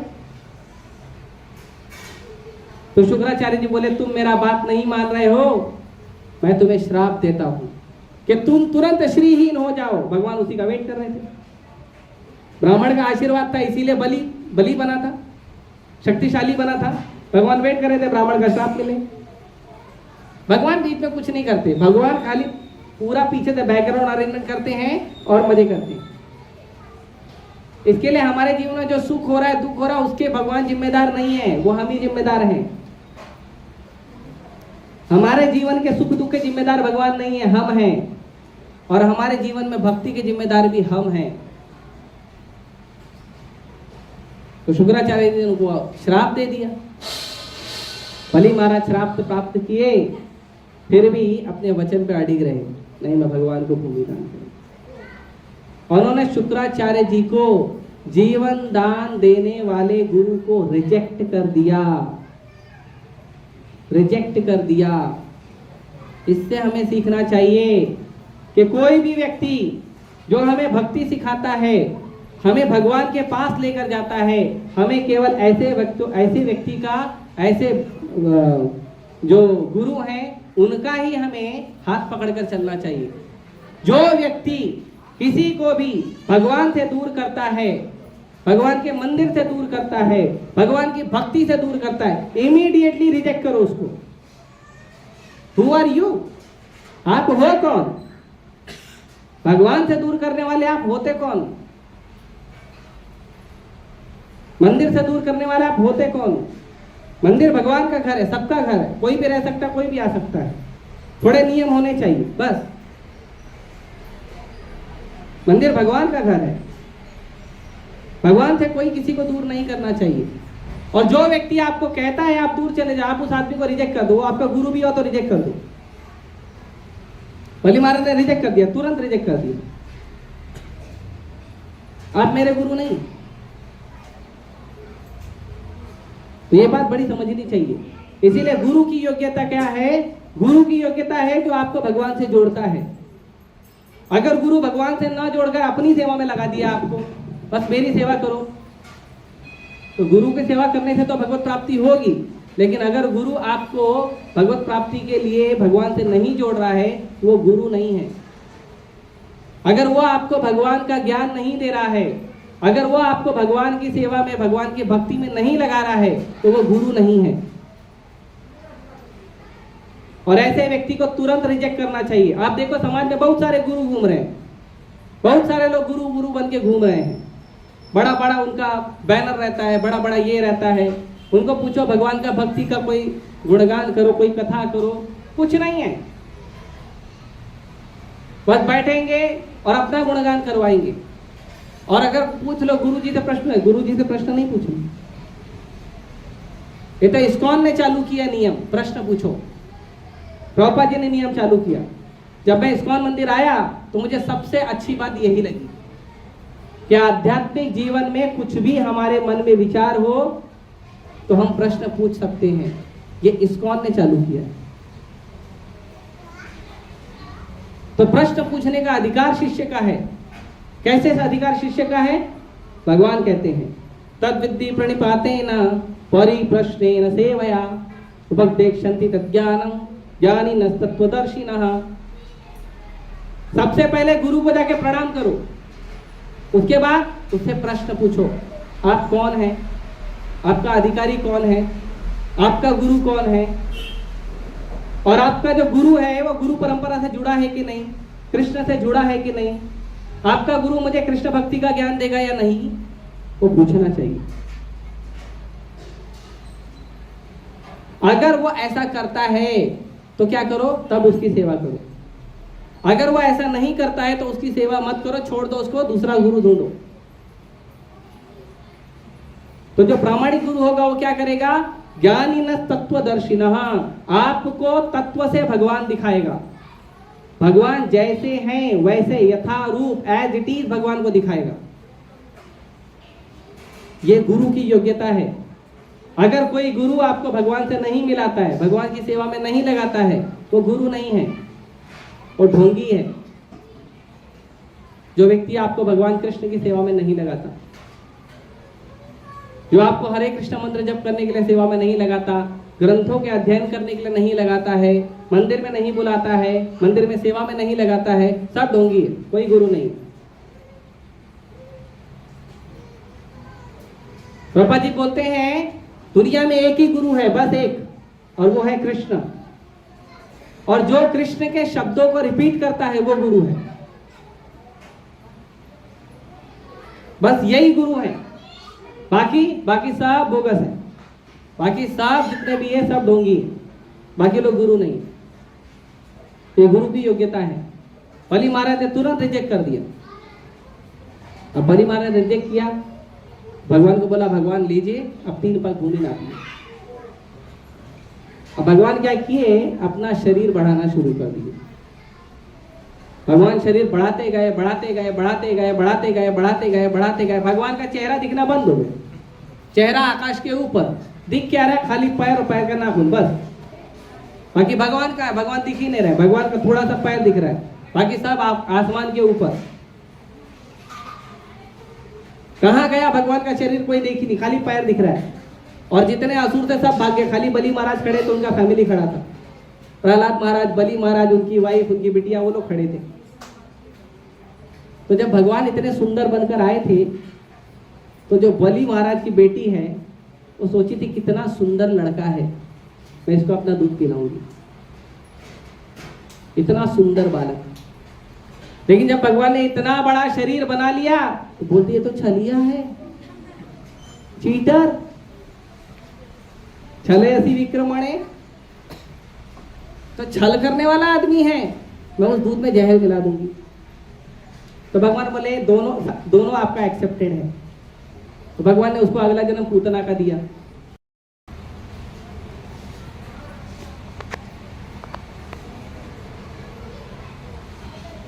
भगवान ने अपने घर में भी भेज दिया। अब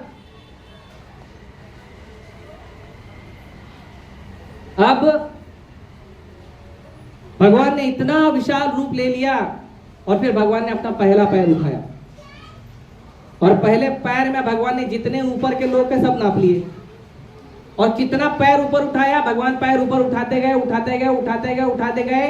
जो ब्रह्मांड का कवर है, धरती, अग्नि, जल, वायु, आकाश, मन, बुद्धि, अहंकार से बना हुआ ब्रह्मांड का कवर है, उसको भेद पाना किसी जीव के बस की बात नहीं है, किसी के बस की बात नहीं है। कोई देवी देवता उसको भेद नहीं सकता। तो भगवान ने क्या किया, भगवान पैर उठाते गए और जैसे ही ब्रह्मांड के कवर पे भगवान का पैर स्पर्श हुआ, ब्रह्मांड का कवर फट गया और वहां से विरजा नदी का पानी अंदर आ गया भगवान का चरण धोते हुए। वही विरजा नदी का पानी भगवान का जब चरण धोते हुए आया तो उसको ब्रह्मा जी ने अपने कमंडल में धारण किया।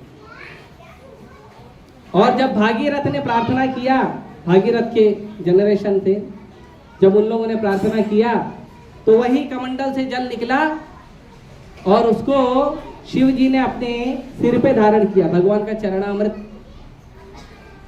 और भागीरथ ने जब प्रार्थना किया तो वही शिव जी के जटा से भगवान का चरणामृत गंगा जल धरती पे आया। तो भगवान का जो चरणामृत है वो गंगा जल होता है।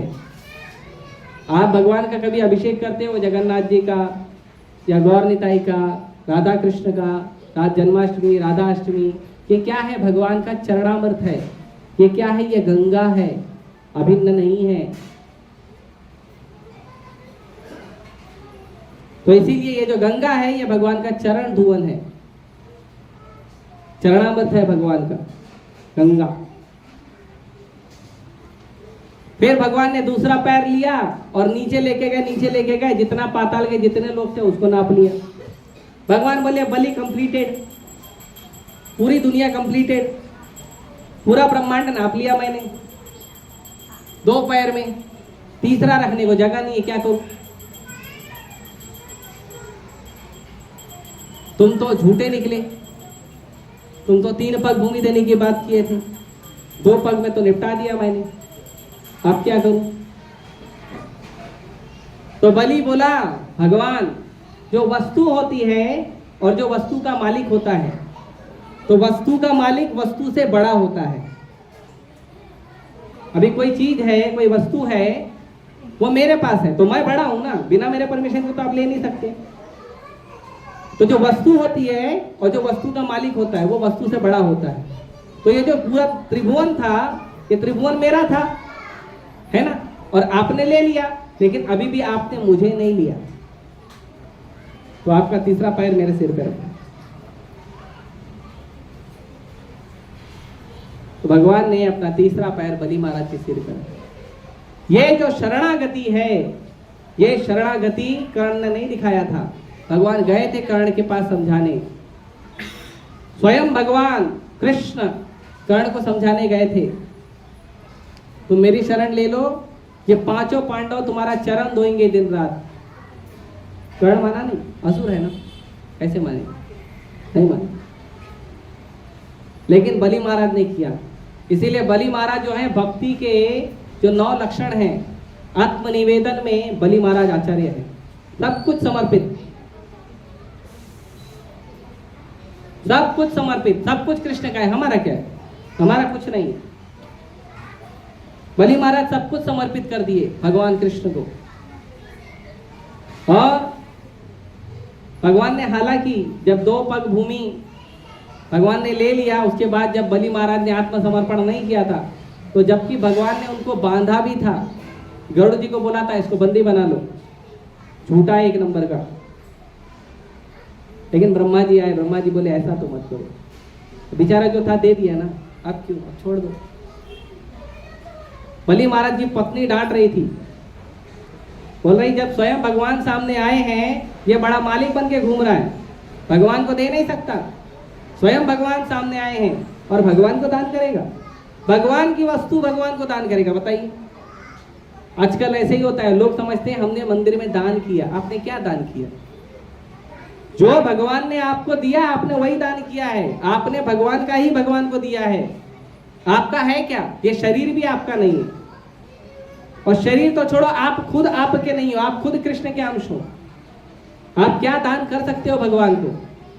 आप भगवान को केवल अपना प्रेम दे सकते हो, और भगवान को केवल वही चाहिए।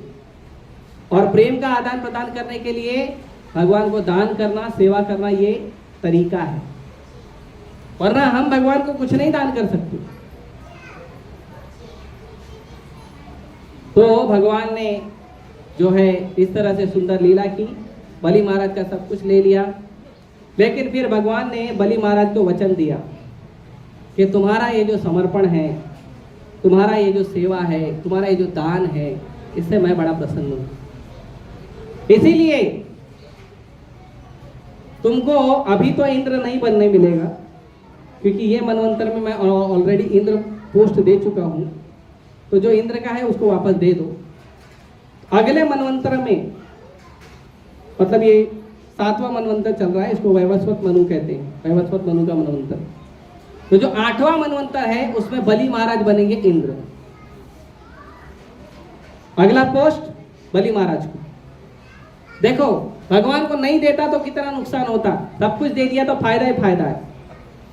भक्ति मिली अलग, पोस्ट मिला अलग, और क्या मिलेगा? सुनो, अभी भगवान को देने से कितना फायदा मिलता है वो पता चलना चाहिए। उसके बाद भगवान बोले अभी तुम चले जाओ सुतल लोक में। पृथ्वी के नीचे बहुत सारे लोक हैं, तल, अतल, वितल, सुतल, तलातल, रसातल, पातल, तो अलग अलग लोक हैं। तो बलि महाराज को भगवान ने बोला तुम सुतल लोक में चले जाओ, और सुतल लोक में वैकुंठ की तरह मेरा वैभव होगा, वैकुंठ की तरह ऐश्वर्य होगा, पूरी नगरी वैकुंठ की तरह होगी, और वहां पे तुम राज करोगे, और वहां पे तुम्हें कोई कष्ट नहीं देगा। क्यों मालूम है? क्योंकि सिक्योरिटी गार्ड मैं रहूंगा। गया था रावण, रावण जब भगवान से लड़ाई करना था तो रावण गया था। 2 कथाएं आती है बलि महाराज के रावण के साथ। तो एक बार रावण गया था, बलि महाराज को बोला देखो हम दोनों असुर के राजा हैं, हमारा असुर कुल है, अभी वो देखो वो वनवासी आ रहा है लड़ाई करने, सुना बहुत पावरफुल है, हम दोनों फ्रेंडशिप कर लेते हैं। तो बलि महाराज बोले ठीक है, जरा आओ तुमको कुछ दिखाता हूं। बलि महाराज लेके गए उसको। बहुत बड़ा विशाल सोने का पर्वत था। बलि महाराज बोले ये है ना, ये जो सोने का पर्वत दिख रहा है आपको, अगर आप इसको उठा लेते हो तो मैं आपके साथ चलूंगा। रावण वाला कौन सी बड़ी बात है, मैं कैलाश उठाया हूं, ये सोने का पर्वत कौन सी बड़ी बात है। बहुत प्रयास किया, बहुत मेहनत किया, हिला भी नहीं। तो रावण बोला ये है क्या? तो बोला ऐसे 2 है, एक नहीं, 2 है। मालूम है क्या है? मेरे जो परदादा है ना, बलि महाराज के पिता विरोचन, विरोचन के पिता प्रहलाद और प्रहलाद के पिता हिरण्यकशिपु। बोले जो मेरे परदाता है ना हिरण्यकशिपु, ये उनके कान का कुंडल है। और जिस राम से तुम लड़ाई करने जा रहे हो ना, उस राम ने नरसिंह अवतार में उसको फाड़ दिया था। जिसका तुम कुंडल नहीं उठा पा रहे हो, उसको भगवान ने नरसिंह अवतार में फाड़ दिया था। और उस राम से तुम बैरी करने जा रहे हो। बुद्धि लगाओ, वापस जाओ, भजन करो, कृष्ण हरे कृष्ण मंत्र जप करो। और एक कथा आती है, फिर से रावण आया था एक बार, दूसरी बार पूरे वेग में आया।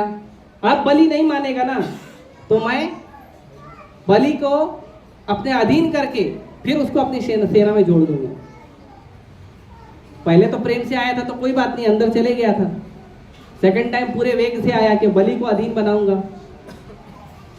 जैसे ही आया वहां पे सुतल लोक में, वैसे ही उसको एक जोर से झटका लगा और वो सीधा लंका में आके गिरा। तो समझ में नहीं आया क्या हुआ।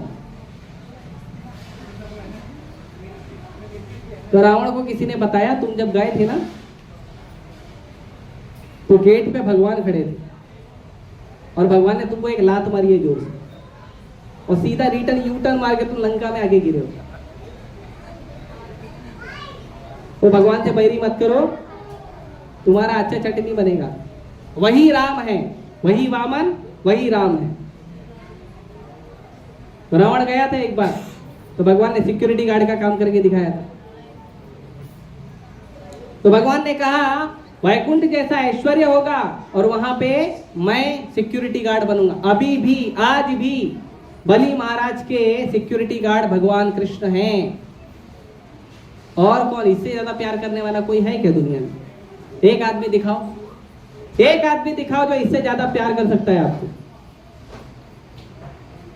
एक आदमी, स्त्री, पुरुष, बच्चा, बूढ़ा, एक व्यक्ति, कोई नहीं कर सकता भगवान जितना प्यार करते हैं। तो बलि महाराज को भगवान ने आशीर्वाद दिया। बलि महाराज ने भगवान के चरणों की स्तुति की और भगवान बलि महाराज को पूरा कृपा की। फिर बलि महाराज को बोले अब तुम जाओ। बलि महाराज चले गए। फिर भगवान शुक्राचार्य को बोला इधर आओ। जब बलि मुझे शरणागत हो रहा था तो तुमने उसको मना किया।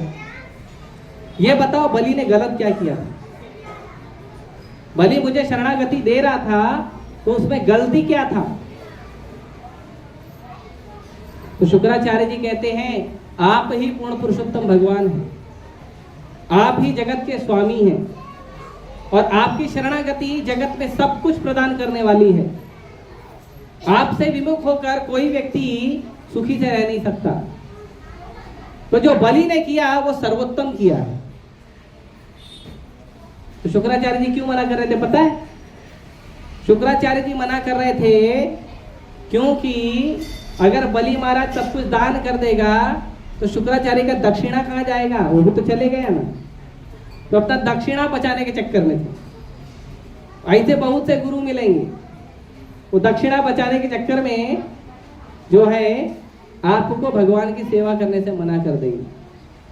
प्रभुपाद जी का एक छोटा सा उदाहरण आता है। प्रभुपाद जी एक बार विदेश में अपने शिष्यों को बोले जाओ और आप जो है जगह देखो, हमको अच्छा जगह चाहिए मंदिर बनाने के लिए, सेंटर बनाने के लिए अच्छा जगह चाहिए, ढूंढो। तो भक्त लोग ढूंढे तो मिला नहीं। अभी भारत में तो आसानी से मिल जाता है, दानी लोग हैं, कृपा कर देते, दान दे देते हैं। अब विदेश में तो लोग दान देते नहीं। तो प्रभुपाद जी को आके बोले बिना एजेंट के ढूंढना नहीं पड़ेगा और खरीदना पड़ेगा। प्रभुपाद बोले ठीक है जाओ एजेंट को पकड़ो, अच्छा बड़ा है कोई, देखो कोई घर देखो बड़ा सा। तो गए, ढूंढे, एजेंट को बुलाया, एजेंट ढूंढा, बहुत सुंदर एकदम अच्छा महल ढूंढा उन लोगों ने, ब्रोकर ने, जो दलाल है उसने बड़ा महल ढूंढा। और फिर प्रभुपाद जी को बताया देखो ऐसा ऐसा है। प्रभुपाद जी बोले ठीक है मीटिंग फिक्स कराओ। तो जो घर का मालिक था, महल का मालिक था वो और दलाल और प्रभुपाद जी अपने शिष्यों के साथ बैठ गए वहां पे जाके। तो पहले तो बोले ठीक है बताओ क्या क्या है, तो सब बताया, रूम ऐसा है, ये है, वो है, इतना सुंदर सुंदर है। वो महल इतना वैभवशाली था, उसमें सोने का नल लगाया हुआ था। गोल्डन टैप, सोने का नल लगा हुआ है विदेश में। कितना पैसा होगा सोचो, महल कैसा होगा। हाथ धोने का नल सोने का है, तो पहनने के लिए नहीं मिलता है। प्रभुपाद जी बातचीत किए, बातचीत करने के बाद बोले देखो मैं तो सन्यासी हूं, मैं तो प्रचार करने वाला आदमी हूं, तो हम क्या दे सकते हैं, हम तो बस दान में जीते हैं। एक काम करो, आपके ये घर मेरे को दान दे दो। तो दलाल था वो हड़बड़ा गया, ऐसा कैसे होएगा। उसका कमीशन जाएगा ना बेचारे का। प्रभुपाद तुम चुप बैठो, मैं इससे बात कर रहा हूं। और प्रभुपाद जी ने इतने मीठे भाव से, इतने मीठे शब्दों में बोला, वो आदमी मान गया, वो मान गया पूरा महल डोनेशन देने में। दलाल का तो दलाली गया। लेकिन जब घर में गया तो बेचारा बड़ा दुखी हुआ, इतना बड़ा महल दान कर दिया। फिर दूसरे दिन आया, सारा नल निकल के लेके गया। सोने का नल था बेचारे का। तो भगवान के लिए हमेशा देने में तत्पर रहना चाहिए। बलि महाराज की शिक्षाओं से हमें सीखने मिलता है कि दान करना चाहिए, सब कुछ समर्पण कृष्ण के लिए। क्यों? कृष्ण का ही तो है। कृष्ण की कृपा से हमें माता मिले हैं, पिता मिले हैं, बंधु मिले हैं, पति मिले हैं, पत्नी मिले हैं, बच्चे मिले, सब कृष्ण से मिले हैं। सब केवल कृष्ण से मिले हैं हमें। वरना आप में से कौन है ऐसा जिसने धरती पे आने के पहले एप्लीकेशन लेटर लिखा था, ऐसा मम्मी चाहिए, ऐसा पापा चाहिए, इतना पैसे वाला चाहिए, ऐसा रूप होना चाहिए, ऐसा रंग होना। किसने एप्लीकेशन लिखा था बताओ? धरती पे आने के पहले मम्मी पापा का चुनाव किसने किया था? किसने किया था? नहीं। ज्यादा से ज्यादा पति पत्नी का चुनाव कर सकते हैं हम लोग। माँ बाप का चुनाव कौन करता है? बच्चों का चुनाव कौन करता है? ये सब कृष्ण करते हैं। आपको कितना धन चाहिए, आपको कितना नाम चाहिए, आपको कितना वैभव चाहिए, ये सब का जो मापदंड है वो भगवान कृष्ण करते हैं। हमारे कर्मानुसार, हमारे भक्ति अनुसार, हमारे चेतना अनुसार भगवान कृपा करते हैं। इसीलिए जितना हमें जरूरत है, जितना हमें उपयोग है, उतना लीजिए, बाकी सब भगवान की सेवा में लगाइए। और भगवान की सेवा में लगाने का बहुत महत्व है। जो व्यक्ति भगवान को देता है वो व्यक्ति कभी नुकसान में नहीं जाता। आजकल चलन चला है, मंदिर में क्यों दान करते हो? बाहर भिखारी बैठे उनको दान करो, करो, है ना? सही बात है ना? मंदिर में क्या, पत्थर की मूर्ति को क्या दान करोगे? जाओ बाहर। तो नया कॉन्सेप्ट निकला है, प्रभुपाद जी कहते हैं दरिद्र नारायण। जो दरिद्र आदमी है उसमें नारायण देखते हो, क्योंकि दरिद्र के हृदय में नारायण है, इसके लिए दरिद्र भी नारायण है। प्रभुपाद जी बोले अगर तुम्हारी इतनी अच्छी दृष्टि है तो दरिद्र में क्यों नारायण देखते हो? कुत्ता भी देखो नारायण, बिल्ली नारायण, बकरी नारायण, मुर्गी नारायण, अमीर नारायण, गरीब नारायण, गोरा नारायण, काला नारायण, सब नारायण है ना? सबके हृदय में नारायण है, तो सब नारायण हुए। तो सब नारायण का सेवा करो ना, केवल दरिद्र का क्यों सेवा करते हो? और हमारे हरे कृष्ण मंदिर के लिए तो सब दरिद्र हैं। क्यों? जो कृष्ण भक्ति नहीं करता दरिद्र है। जो व्यक्ति का चेतना विकसित नहीं हुआ है, पैसा लेकर कोई अमीर बन सकता है? व्यक्ति अमीर बनता है अपने स्वभाव से, अपने संस्कार से। व्यक्ति अमीर अपने संस्कार से बनता है, अपने स्वभाव से बनता है, अपनी सेवा से बनता है। व्यक्ति पैसे से कोई अमीर नहीं बनता है। आप देखोगे लखपति है, करोड़पति है, दारू पी के गटर में पड़ा, उसको अमीर बोलेंगे? या दरिद्र है, गरीब है, मांस खा रहा है, खुद की परिस्थिति खराब है, खुद दरिद्र है, खुद दुखी है, लेकिन दूसरे के जीवों पे दया नहीं कर सकता। तो दरिद्र नारायण को प्रसन्न करने के लिए मुर्गी नारायण को मार के खिला दो उसको। ये कौन सी सेवा है? तो ये गलत बात है। हर मनुष्य को अधिकार है भगवान की सेवा करने का, हर मनुष्य को अधिकार है भगवान की भक्ति करने का। किसी को वंचित नहीं रखना चाहिए। इसीलिए केवल दरिद्र क्यों, अमीर है, गरीब है, गोरा है, काला है, पशु है, पक्षी है, सबकी सेवा करो। इसीलिए सनातन धर्म सिखाता है वसुदेव कुटुंबकम। सनातन धर्म सिखाता है कि सबकी सेवा करो। पेड़ हैं, पौधे हैं, पक्षी हैं, वृक्ष हैं, मछली है, गाय है, हाथी है, घोड़ा है, बिल्ली है, कुत्ता है, सबकी सेवा करते हैं। सनातन धर्म में सबके लिए नियोजन है, सबको समान देखना है। आप जाओगे किसी भिखारी को दान दोगे, है ना, 10 रुपए आपने दे दिया, वो आपका 10 रुपए ले जाके तंबाकू खरीद लिया, पाप किसको लगेगा? आप तो बोलोगे मैंने तो दान किया, मैंने तो अच्छा सोच के दान किया। भगवत गीता में 17वें अध्याय में भगवान बोलते हैं, अयोग्य व्यक्ति को गलत समय पर दान देना तमोगुणी दान कहलाता है और उससे व्यक्ति को पाप प्राप्त होता है।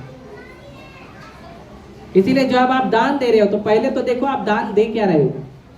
किसी को देना है तो प्रसाद खिलाओ, पैसा दान मत करो, प्रसाद खिलाओ। पैसा दान करना है, भगवान की सेवा में दान करिए, जिससे भगवान के लिए फूल आएगा, फल आएगा, भगवान का मंदिर बनेगा, लोगों की सेवा होगी। भगवान के मंदिर में पैसा दान करना चाहिए, क्योंकि आप कुछ भी दान दोगे, अगर व्यक्ति ने पाप में लगा दिया, आपने उसको दिया 100 रुपया 50 रुपए दिया, वो जमा करके 4-5 आदमी का जाके क्वार्टर खरीद के पी लिया, किसको पाप लगेगा? वो नॉनवेज खरीद के खाएगा तो किसको पाप लगेगा? वो जाके जुआ खेलेगा तो किसको पाप लगेगा? इसीलिए हर गरीब की सेवा नहीं करनी चाहिए। गरीब की सबसे उत्तम सेवा है, उसको बोलो हरे कृष्ण मंत्र जप करो। अमीर की भी सबसे अच्छी सेवा यही है। इसके लिए ये जो हमारे मंदिर के भक्त लोग जाते हैं, सड़क पर पुस्तक वितरण करते हैं, हरे कृष्ण मंत्र बांटते हैं, माला देते हैं, ये सर्वोत्तम सेवा है। ये उसका सर्वोत्तम उद्धार है कि उसका मनुष्य जीवन हो या पशु जीवन हो, समाप्त हो जाएगा, भगवान के धाम जाएगा। इससे अच्छी कृपा, इससे अच्छा दान कहीं नहीं है। तो भगवान के लिए ये दान करना चाहिए, भक्तों को भी यही दान करना चाहिए। पैसा देकर लोगों को भीख मांगने का बढ़ावा नहीं देना चाहिए। आप एक आदमी को पैसा दोगे, दूसरा भी दूसरे दिन बैठ जाएगा बाजू में, फिर तीसरा बैठेगा, फिर चौथा बैठेगा, फिर हाजी अली की लंबी लाइन लग जाएगी। कभी गया हाजी अली? कौन गया है? कौन गया हाजी अली? हाथ उठाइए। देखा है आपने कितनी लंबी लाइन है? लगभग 500 मीटर लाइन है, लगभग। वो 1 किलोमीटर भी हो जाएगी बहुत जल्दी। भिखारी, सब भिखारी है। और जितनी सीट पे मैं बैठा हूं ना, इतनी सीट का भाड़ा है 40,000, 50,000, 70,000। भीख मांगने वाले का भाड़ा है, वहां बैठ के वो भीख मांगता है। अब सोचो वो 70,000 भाड़ा भर रहा है तो कमाता कितना होगा? और आपको लगता है बेचारा गरीब है। तो गरीब नहीं है, 2-4 घर तो आपको खरीद के दे सकता है। तो दया सही अर्थ में, सही मायने में करना सीखो। दान सही अर्थ में, सही मायने में करना सीखो। और अगर भगवान आए हैं, भगवान के भक्त आए हैं, तो सबसे पहले उन्हें दान देना चाहिए, पीछे नहीं हटना चाहिए। जो आप दोगे उसका मल्टीपल मिलेगा आपको। ये जितने भी बड़े बड़े हैं ना, अंबानी, अडानी, जितने बड़े बड़े अमीर लोग हैं, ये अमीर क्यों बने? मेहनत करके।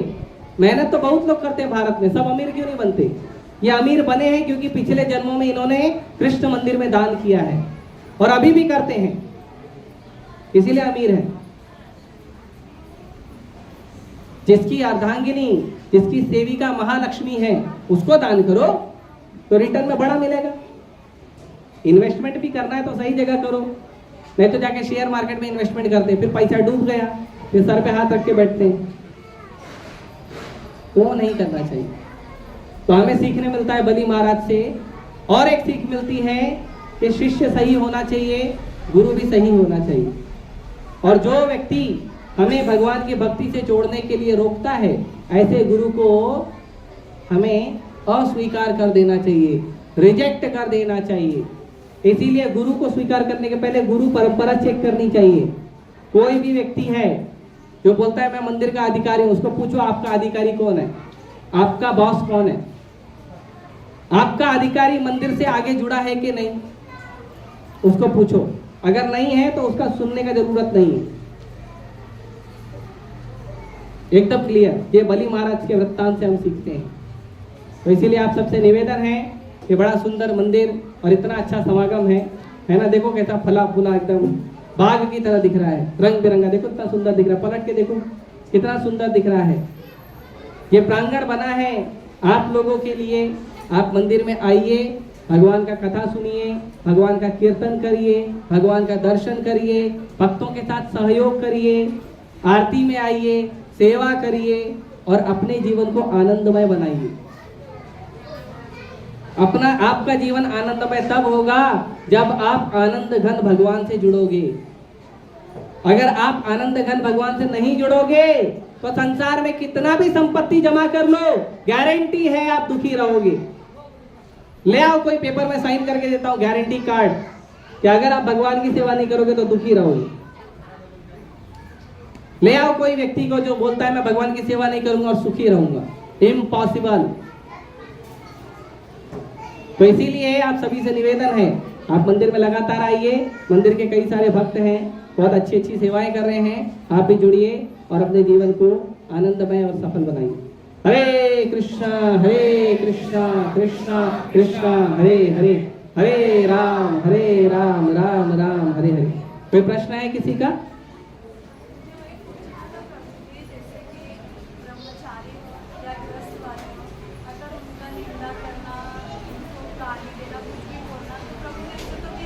यस, अपराध। देखिए छोटा मोटा झगड़ा हो जाता है, छोटा मोटा झगड़ा हो जाता है, लेकिन अगर मंशा है कि ये आदमी को मैं भक्ति से दूर कर दूं, ये आदमी माला करना बंद कर दे, ये आदमी भगवान से दूर हो जाए, मंदिर से दूर हो जाए, अगर ये मंशा है तो कृष्णा इज वेरी सीरियस। भक्त आपको माफ कर देगा। आप भक्त को बोल दो कि आप चले जाओ यहाँ से, आप मत रहो यहाँ पे, भक्त तो झोला उठा के चल देगा। भगवान सीरियस है। रामचरितमानस का वर्णन है, रावण जब ही विभीषण त्यागा, भई पच्छदूत तबई अभागा। जब तक विभीषण था तब तक लंका हरा भरा था। जैसे ही विभीषण निकला, लंका को हनुमान जी ने आग लगा दिया और आग ही नहीं लगा, सर्वनाश हो गया। तो अगर भक्त आपके साथ है तब तक आप सुरक्षित हो। अगर आप भक्त का निंदा करके भक्त को कष्ट देकर अपने से दूर कर दिए ना, फिर तो भैया आपको कोई नहीं बचाएगा। और ऐसे अनेकों उदाहरण हैं, अनेकों। प्रभुपाद जी के जीवन का भी कई उदाहरण है लीलामृत में। आपको चाहिए तो कभी पर्सनली डिस्कस कर लेना। प्रभुपाद जी का भी लीला का बहुत उदाहरण है कि जहां पे भगवान के भक्त जो है दुखी होकर जाते हैं ना, वो जगह को भगवान, वो व्यक्ति को, उसके पूरे। एक छोटा उदाहरण देता हूं रशिया का। रशिया में कम्युनिस्ट गवर्नमेंट थी। तो जो कम्युनिस्ट गवर्नमेंट है वो लोग भगवत गीता पढ़ना, हरि नाम जप करना, ये सब चीजों पे पाबंदी लगाए थे। और वहां पे हमारे कुछ भक्त थे, अनंत शांति प्रभु और ऐसे कई सारे भक्त थे, भक्ति करते थे। तो उन लोग को उठा के जेल में बंद कर दिया था और उनको रोज मारा जाता था, पीटा जाता था। क्यों? क्योंकि हरे कृष्ण जप कर रहे। तो एक जेलर था, उसको दूसरा आदमी बोला, उसका जो मित्र था जेलर का, वो बोला अरे ये तो चुपचाप बेचारे भगवान का नाम जप करते, इनको क्यों मारता है तू? तो बोलता है मेरी बीवी बोलती है कि अगर तुम हरे कृष्ण वालों को नहीं मारोगे ना तो घर पे नहीं आने का, मेरे साथ नहीं रहने का। तो क्या करो, बीवी के साथ रहना है तो मारना पड़ता है। कुछ दिन के बाद वो आदमी पिकनिक पे गया, हस्बैंड, वाइफ, बच्चे, और वापस कभी नहीं आए। ना उनका गाड़ी मिला, ना उनका लाश मिला। कहां गए पता नहीं। ऐसे कई उदाहरण है हरे कृष्णा मंदिर के, हरे कृष्णा मूवमेंट के। तो बहुत सीरियस। अगर आप भगवान का नाम जब भी कर रहे हो, आप भक्ति भी कर रहे हो ना, तो भी दूसरे भक्तों से जानबूझ के ये भाव मत रखो कि मैं भक्ति से दूर कर दूंगा, उसको मंदिर से दूर कर दूं, भगवान से दूर कर दूं। बहुत घृणित कार्य है। कोई भी हो आप, क्या आप वृत्रासुर से बड़े भक्त हो? वृत्रासुर इंद्र के ऊपर आक्रमण किया था। भगवान ने प्लानिंग दिया, जाओ वज्र बनाओ, दधीची का हड्डी लेके और वृत्रासुर को मार दो। भगवान ने पूरा प्लानिंग भगवान ने बताया। वह सीरियस होना चाहिए। भगवान का भक्त है, प्रणाम करो और सेवा में लगो एक दूसरे को। और मैनेजमेंट में अगर कुछ होता है तो भी कम से कम मन में ये भाव मत रखो कि ये भक्त मेरे साथ नहीं रहे, चले जाए, दूर चले जाए, ऐसा हो जाए। ये भाव से अगर आप अपशब्द बोल रहे हो, अलग व्यवहार कर रहे हो, कृष्णा इज वेरी सीरियस। आप कितने बड़े भक्त हो, कितने भी बड़े होने दो, उससे फर्क नहीं पड़ता। Krishna is very serious. Durvasa मुनि से ज्यादा पावरफुल हो जो वैकुंठ घूम के आ गए थे। दुर्वासा मुनि से कोई ज्यादा पावरफुल है? वैकुंठ जाके आए ना, भगवान का चरण छू के आए। भगवान ने वैकुंठ में भी उनको कृपा नहीं किया, बोला जाओ वापस अम्बरीश के चरणों में। अगर अम्बरीश कृपा नहीं करेगा तो सुदर्शन तुमको मार देगा। तो हम कितने बड़े भक्त बनेंगे? तो ऐसे भक्त मत बने, दूसरे भक्तों को कष्ट दे, निंदा करे, वो नहीं करना चाहिए। ठीक है? और कोई प्रश्न? समय हो चुका है। और कोई प्रश्न? बोलिए।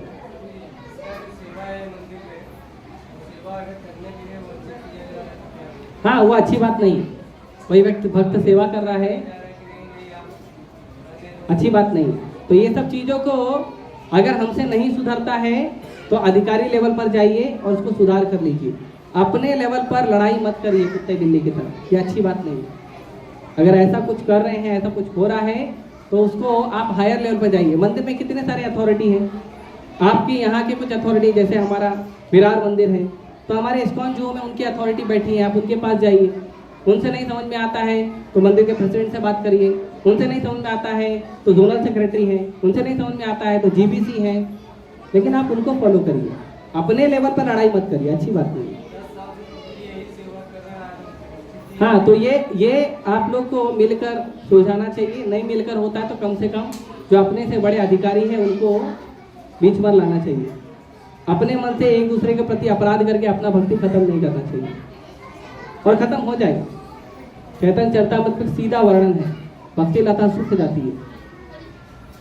नाम में रस नहीं आता है, सेवा में रस नहीं आता है, हमेशा मन चिड़चिड़ा रहेगा। इसके लिए बहुत सतर्क रहिए।